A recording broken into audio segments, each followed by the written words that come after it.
साहेब एक घोटाळा तुम्ही सांगताय, डाळिंब घोटाळा झालेला आहे HDFC बँकेचा, यामध्ये फलबागमध्ये हा घोटाळा आहे, काय म्हणाल? हे बघा, सध्या कृषी विभागावर मी बोलणारच आहे. एकतर पीक विमाची कंपन्या काही काम करत नाही आणि फोन उचलत नाही. पण एक रॅकेट नवीन माझ्यासमोर जे आला त्यात असं आहे की आमच्याकडं डाळिंबचं उत्पादन फार मोठ्या प्रमाणात आहे. फलबाग विमा म्हणून एक योजना असते, त्या योजनाअंतर्गत HDFC बँक ॲग्रो इन्शुरन्स कंपनीने काही दलाल लोकांना हातात धरले आणि ते दलाल माझ्या मतदारसंघात फिरतात. ज्याच्याकडे शेती नाही, ज्याच्याकडे काही नाही आहे, अशा लोकांना हातात धरतात आणि सांगतात तुम्हाला EGSमध्ये काम देतो. त्यांच्याकडून आधार कार्ड आणि पासबुक घेतात आणि मग ते पैसे, इन्शुरन्सचे पैसे त्याच्या अकाउंटमध्ये येतात. 40% बँकचे कर्मचारी, जे अधिकारी, 40% दलाल आणि 20% त्या लाभार्थीला भेटतात.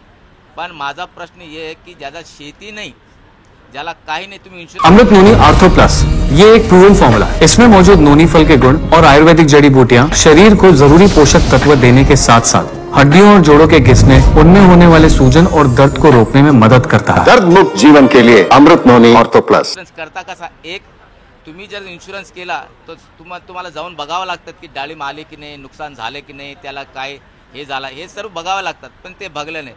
मागच्या वर्षी असंच 20,000 लोकांना त्याने असेच पैसे दिले, 10,000 कोटीपेक्षा जास्त दिले आणि यावर्षी 10,000 कोटीपेक्षा जास्त आहे.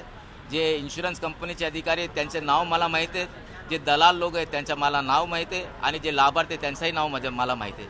मी आता हाऊसमध्ये बोलणार आहे.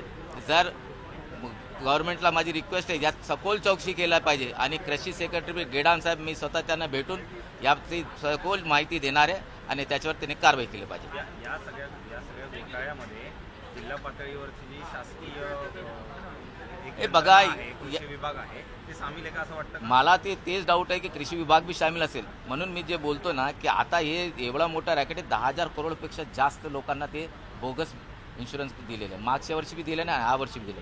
मी धनंजय मुंडे सन्मान्य कृषी मंत्र्यांना ते बोलणार आहे आणि यांना कोणाचाही वरद असते म्हणून हे काम चालू आहे. आणि जालन्यामध्ये हा फार मोठा रॅकेट जालना शहरात आहे, आणखीन कुठे हे मला माहीत नाही, पण मोठ्या प्रमाणात आहे. आज अर्थसंकल्प सादर होतोय, शेतकऱ्यांना काही हाताशी लागेल असं वाटतं? आता मागच्या अर्थसंकल्पचे 49% या लोकांनी खर्च केलेले नाही. मागचे आम्हाला दुष्काळचे पैसे भेटले नाही, अतिवृष्टीचे पैसे भेटले नाही. आता अर्थसंकल्प फक्त खुश करण्याचं काम, ओनली बस घ्या चॉकलेट आणि राहा. काय 7 तारखेनंतर आचारसंहिता लागणार, काय येऊ नये, फक्त घोषणा आहे. आणि हे अर्थसंकल्प वाचून नंतर तुम्हाला शेअर सांगणार आहे. थँक्यू.